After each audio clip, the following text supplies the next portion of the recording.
বাবা ল্যাম্পটা ভেঙে গেল, আমি তাড়াতাড়ি পালাই নাহলে মা আমাকে খুব বকবে। আরে আরে কিসের শব্দ হলো? এই চিন্টু, তুই ঘরের দামি জিনিসটা ভেঙে ফেললি। মাম্মা এটা তো বোন। চুপ করো, সবসময় নিজে অন্যায় করে বোনের নামে দোষ দেওয়া। আজকে আমি বোনকে নিয়ে রেস্টুরেন্টে খেতে যাব, তোমাকে নেব না। দূর, ভাল লাগে না, মাম্মা আমাকে সবসময় ভুল বোঝে।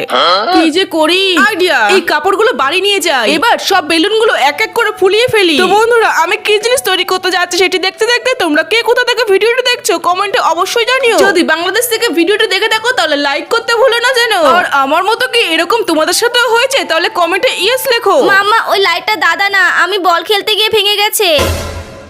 ঠিক আছে বেটা, কোনো ব্যাপার না, সবসময় এরকম সত্যি কথা বলবে, তাহলে দেখবে সবাই ভালোবাসবে। আচ্ছা মামা ঠিক আছে, তাহলে চলো না দাদাকে নিয়ে আসি, আমার একা একা একদম ভাল লাগছে না। তো বন্ধুরা, আমার এই কলাগাছ ল্যাম্পটা তৈরি হয়ে গেছে, তোমাদের কেমন লাগলো? চিন্টু, আমি অনেক দুঃখিত তোমাকে বকাবকি করার জন্য। আরে না না মাম্মা, এরকম কথা বলো না, আগে দেখো আমি জিনিসটা কেমন বানালাম।